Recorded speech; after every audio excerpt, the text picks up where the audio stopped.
Bonjour à tous, voici quelques mois que je n'ai pas eu le temps de faire la biblio mensuelle du gazier. Alors maintenant que j'ai un peu le temps, j'ai voulu me rattraper en vous parlant des quelques articles qui m'ont intéressé en ce début d'année. J'ai décidé d'essayer de faire cette biblio avec une vidéo pour ceux qui ne veulent pas lire l'article ou ceux qui préfèrent les vidéos à la lecture. J'espère que ça vous plaira. Comme d'habitude, je vous incite à me mettre des commentaires en bas de la page pour me dire ce que vous en avez pensé. Alors on commence par une étude sur un nouveau score qui permet de détecter l'apnée du sommeil en consultation d'anesthésie. Le syndrome d'apnée du sommeil est une pathologie qui est assez fréquente chez les patients chirurgicaux avec une incidence de 7%.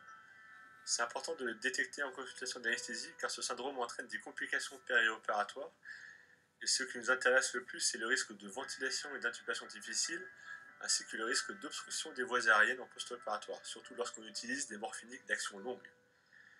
Son diagnostic est fait par polysomnographie nocturne. Ce qui nous intéresse, c'est la forme sévère de ce syndrome, car c'est cette forme-là qui est le plus à risque de complications post-opératoires. Alors, vous connaissez peut-être le questionnaire Stop-Bang qu'on utilise classiquement en consultation d'anesthésie. Le problème de ce questionnaire, c'est qu'il nécessite l'interrogatoire du patient et qu'il contient des critères subjectifs. En effet, la fatigue peut avoir plusieurs causes et elle peut être ressentie différemment par les patients. Ensuite, les apnées nocturnes ne peuvent être observées que si le patient dort avec quelqu'un. Il y a donc au moins deux critères subjectifs qui ne permettent pas d'avoir une évaluation reproductive du risque de syndrome d'apnée du sommeil. C'est pourquoi les auteurs de cette étude ont développé un nouveau score basé uniquement sur des critères morphologiques objectifs. Dans cette étude, 149 patients étaient adressés par leur médecin traitant pour réalisation d'une polysomnographie. À leur arrivée, ils étaient évalués par un médecin indépendant qui recueillait les différents critères du score. Ensuite, les patients allaient à leur examen. Parmi tous les patients, 35% présentaient un syndrome d'apnée du sommeil sévère. La performance de ce score avec un seuil à 7 points pour détecter la forme sévère du syndrome était relativement bonne, avec une valeur prédictive négative de 85%. La sensibilité et la spécificité du score étaient en revanche médiocres. Toutefois, la courbe ROC était correcte. D'après les auteurs, la performance de ce score était similaire à celle du questionnaire Stop-Bang. En fait, il faudrait une étude spécifique afin de comparer les deux scores entre eux. L'intérêt du DES OSA-score est qu'il peut être intégré dans une consultation d'anesthésie, notamment si elle est informatisée avec un calcul automatique du score. C'est un score objectif, reproductible, qui peut permettre de screener les patients qui présentent un syndrome d'apnée du sommeil sévère non connu, afin de prévoir les complications péri- et post-opératoires, de discuter le bénéfice-risque d'un parcours en ambulatoire, d'utiliser des morphiniques d'action courte, et si le délai le permet, de prescrire une polysomnographie nocturne afin d'appareiller le patient avant la chirurgie. L'étude suivante est une revue systématique comparant l'anesthésie générale à l'anesthésie neuraxiale pour les prothèses de genoux et les prothèses de hanche. Cette revue systématique a inclus 29 études entre 1985 et 2015. Au final, il n'y a pas de différence entre les protocoles anesthésiques, excepté pour la durée de séjour qui est plus courte de 0,4 jours pour l'anesthésie neuraxiale.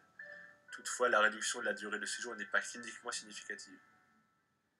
L'autre différence significative concerne l'incidence des événements thromboemboliques, mais uniquement chez les patients sans thromboprophylaxie pharmacologique.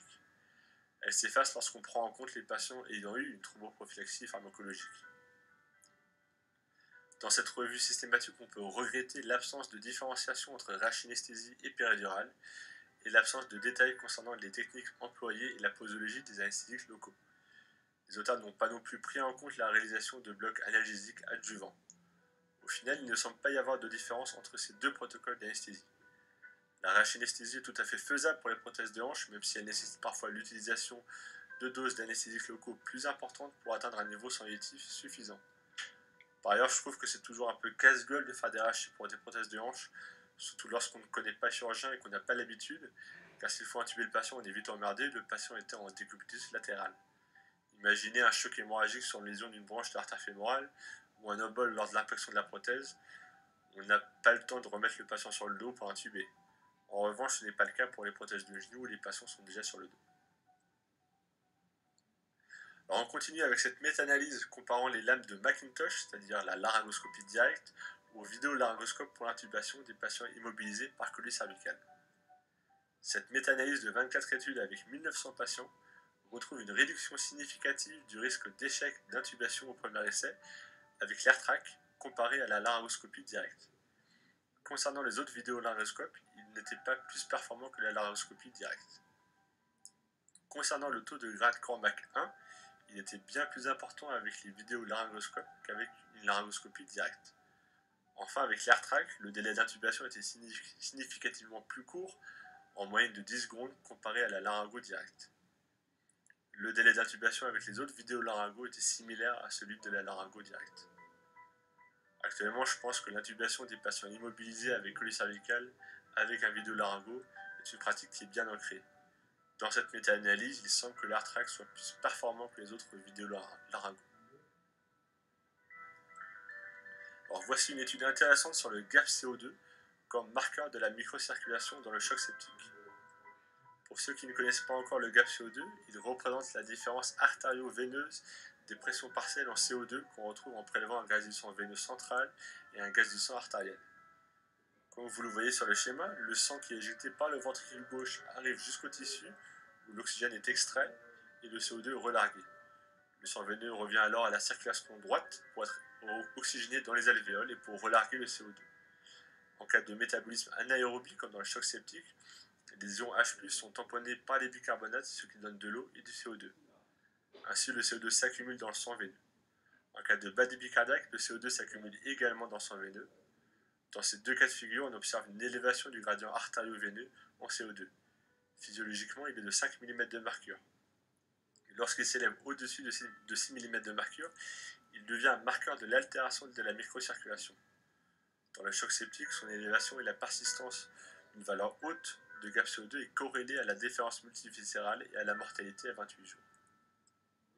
Dans cette étude prospective observationnelle, 75 patients en choc septique ont été inclus. Ils bénéficiaient tous d'un monitorage par Swan-Ganz. Le choc septique était géré selon le protocole classique de la Surviving Sepsis Campaign. Au moment de la pause de la Swan et 6 heures après, des gaz du sang veineux et artériel étaient prélevés. En parallèle, la microcirculation était monitorée par un dispositif appliqué sur la partie latérale de la langue. Pour un gap CO2 supérieur ou égal à 6 mm de mercure, il y avait une corrélation avec l'altération de la microcirculation. Ce qui est intéressant, c'est qu'il n'y avait aucune corrélation entre l'altération de la microcirculation et les autres paramètres recueillis, notamment l'index cardiaque, la PAM et l'SVO2. Par ailleurs, le gap CO2 n'était pas corrélé avec ces paramètres-là. En conclusion, on peut dire que le gap CO2 reflète bien l'altération de la microcirculation au cours du choc septique. Il n'est pas corrélé aux paramètres macrocirculatoires dans cette étude. C'est un peu surprenant car le gap CO2 s'élève en cas de bas débit cardiaque. Dans cette étude, il n'y avait pas de corrélation significative entre l'élévation du gap CO2 et les autres paramètres, mais il y avait quand même une tendance à une baisse de la SVO2, de la PAM et de l'index cardiaque pour des valeurs de gap CO2 élevées. Cette absence de significativité peut être due à un manque de puissance de l'étude. Ce qu'on peut dire, c'est que le gap CO2 est un paramètre intéressant à monitorer au cours du choc septique en parallèle de la SCVO2. Cette dernière est influencée par plusieurs facteurs confondants, notamment l'hypoxémie et l'anémie. En monitorant en même temps la SCVO2 et le gap CO2, on peut monitorer de manière adéquate la microcirculation. Ce n'est pas tant leur valeur absolue qui importe, mais plutôt leur évolution au cours de la prise en charge. Voici l'étude du mois parue dans le JAMA. Dans cette étude, les auteurs ont voulu évaluer l'intérêt d'un traitement par acétazolamide, autrement dit le Diamox, chez les patients BPCO ventilés mécaniquement. Chez les patients BPCO ventilés mécaniquement en réanimation, l'acidose respiratoire et l'alcalose métabolique sont fréquentes. L'alcalose métabolique peut être secondaire à l'utilisation de diurétiques ou de corticoïdes ou encore à l'hypercapnie permissive car ces patients sont difficiles à ventiler. L'alcalose métabolique pourrait alors altérer la commande respiratoire centrale et prolonger le sevrage de la ventilation mécanique, et également par un mécanisme d'altération de la dissociation de l'oxyhémoglobine ou encore par l'induction d'une hypocalémie et d'une hypophosphorémie. L'hypothèse est que le Diamox, qui est un inhibiteur de l'anhydrase carbonique, pourrait augmenter la ventilation minute et ainsi raccourcir le sevrage ventilatoire en stimulant les chémorécepteurs centraux et périphériques, en diminuant le taux de bicarbonate et le pH. Alors pour l'instant, les études observationnelles sont contradictoires. Les auteurs ont ainsi réalisé une étude randomisée contrôlée en double aveugle multicentrique où ils ont inclus tous les patients BPCO nécessitant une ventilation mécanique pendant au moins 24 heures. Si ces patients présentaient une alcalose métabolique définie par un pH supérieur à 7,35 et des bicarbonates supérieurs à 26 mIq par litre, les patients recevaient soit du Diamox 500 mg 2 fois par jour pendant 28 jours, ou du placebo à raison d'une injection 2 fois par jour pendant 28 jours. Le critère de jugement principal était la durée de la ventilation mécanique. Au final, il n'y avait aucune différence significative entre les deux groupes sur la durée de la ventilation, sur les paramètres respiratoires tels que la ventilation minute, le volume courant ou la fréquence respiratoire, sur l'incidence d'échec de sevrage ventilatoire, sur la durée de séjour ou sur la mortalité. Dans le groupe Diamox, on observait une baisse du pH et des bicarbonates, mais que de 0,8 mg par litre par rapport au groupe placebo. En conclusion, on peut dire qu'il ne semble pas y avoir de preuves pour faire systématiquement du Diamox chez ces patients-là. On peut cependant se poser la question de l'intérêt de ce traitement pour des alcaloses métaboliques plus sévères. On peut aussi se demander si on n'observerait pas un effet significatif pour des posologies plus élevées. Alors personnellement, j'en prescris rarement.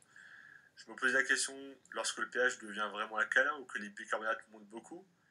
Chez des patients en ventilation spontanée, j'ai l'impression que la prescription de Diamox aggrave leur état respiratoire. Lorsqu'il est prescrit sur un chiffre de bicarbonate élevé mais avec un pH équilibré, souvent le jour après, le pH est déséquilibré et le patient redevient hypercapnique. Alors dites-moi ce que vous en pensez et ce que vous faites dans ce contexte-là en me mettant un commentaire en bas de la page. Enfin, voici la dernière étude de notre biblio. En chirurgie, il semble que la chlorhexidine soit supérieure à la bétadine sur la prévention des infections du site opératoire. Cependant, ce n'est pas encore clair si cet effet est dû à l'alcool ou à la chlorhexidine elle-même. En revanche, pour les infections liées aux cathéters centraux, la chlorhexidine aqueuse ou alcoolique est supérieure à la bétadine pour leur prévention. Alors ici, cette étude évalue ces deux protocoles de désinfection cutanée dans la césarienne. Donc c'était une étude contrôlée randomisée monocentrique qui a inclus 1147 patientes prévues pour une césarienne programmée ou urgente. Le protocole de désinfection du champ opératoire était soit de la chlorhexidine alcoolique ou de la bétadine alcoolique. Le critère de jugement principal était l'incidence d'infection du site opératoire à 30 jours. À 30 jours après la césarienne, il y avait significativement moins d'infection du site opératoire dans le groupe chlorhexidine alcoolique que dans le groupe bétadine alcoolique. Il n'y avait pas de différence sur la réduction de l'incidence d'infection du site opératoire selon le type de césarienne, qu'elle soit urgente ou programmée, selon que la patiente soit obèse ou pas, selon le type de suture cutanée ou selon la présence ou pas d'un diabète. Il n'y avait pas non plus de différence de tolérance cutanée et d'incidence d'endométrite. Alors voilà, j'espère que cette biblio du mois vous a plu, que vous avez appris des choses ou qu'au moins elle vous a fait réfléchir. Mettez-moi des commentaires en bas de la page sur vos réflexions et vos impressions sur cette biblio et sur le nouveau format vidéo de la Gazette du Gazier. Alors je vous dis donc à bientôt pour de prochaines vidéos.